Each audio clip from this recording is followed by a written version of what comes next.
Når et menneske rammes af et hjertestop, så er tiden en helt afgørende faktor. Det kræver øjeblikkelig handling fra andre, for at genoplivningen får succes. Inden for genoplivning, der arbejder man med et begreb, man kalder overlevelseskæde. Vi kender det fra alle andre sammenhænge i vores liv. Er der ikke nogen kæde, der er stærkere end det svageste led? Det gælder i allerhøjeste grad også inden for genoplivning. Overlevelseskæden har 4 led. Det første led, det er tidlig alarmering. Det er, at vi så hurtigt som muligt ringer alarm 112 for at få hjælp frem. Det andet led i overlevelseskæden, det er, at vi påbegynder hjerte-lungeredning så hurtigt som muligt. Hjerte-lungeredning kender vi fra hjertemassage og kunstig åndedræt. Det gør vi for at vinde tid. Hjertemassagen kan ikke starte et hjerte, men er uundværlig i forhold til genoplivning. Det tredje led i overlevelseskæden er tidlig defibrillering, altså afgivelse af stød fra en hjertestarter, og det gør vi for at starte hjertet. Det fjerde sidste led, det er, at patienten så hurtigt som muligt bringes fra skadestedet ind til avanceret behandling på et sygehus. Langt de fleste af os skal sætte gang i overlevelseskæden ved at ringe alarm 112. Straks værre står det til, når det kommer til hjertemassage i kunstig åndedræt. Alt for få af vi danskere er uddannet førstehjælpere. Det betyder, at kun i ca. 23% af de tilfælde, hvor en person falder rundt med et hjertestop uden for hospitalerne, får han eller hun hjælp fra andre tilstedeværende. Endnu værre står det til, når det kommer til defibrillering, altså afgivelse af stød fra en hjertestarter. I Danmark har vi en tendens til at læne os tilbage og forvente, at når vi har ringet alarm 112, så kommer der en ambulance inden for kort tid og gør alt det nødvendige. Desværre så er responstiden i Danmark cirka 10 minutter i gennemsnit. Altså den tid, der går, fra vi har alarmeret til ambulancen holder ude hos os.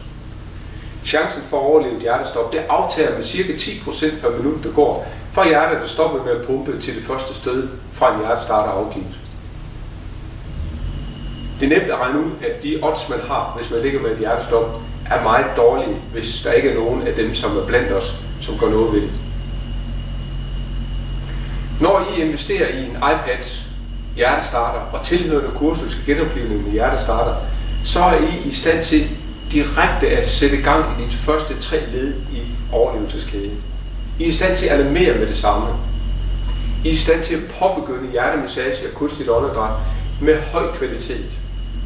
Og I er i stand til inden for kort tid at afgive det første stød fra en hjertestarter.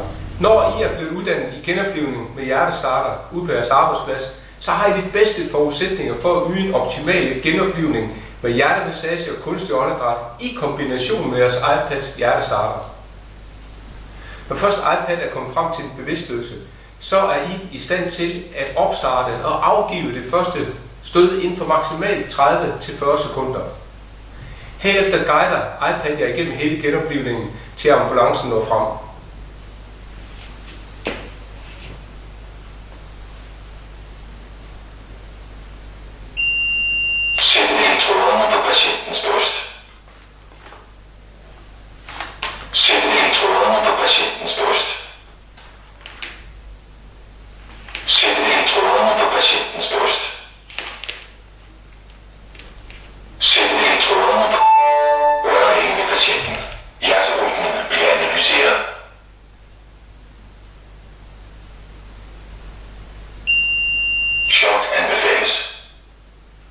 Der stødes.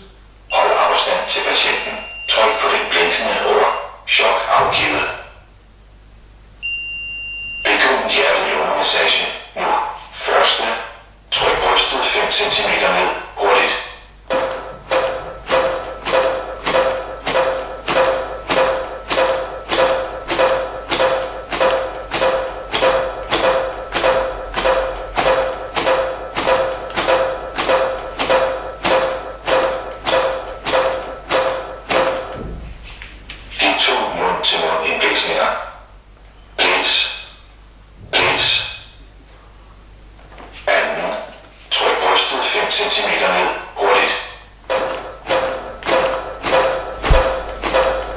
Ønsker I også at øge tryghed og sikkerhed ude på jeres arbejdsplads med kursus i genoplivning med hjertestarter og investering i en iPad hjertestarter, jamen så ring til os på sundhedspartner.dk Vi rådgiver jer meget gerne om den helt rette løsning for jer. Ring til os på telefon 20 20 88 60 eller send os en mail på info@sundhedspartner.dk.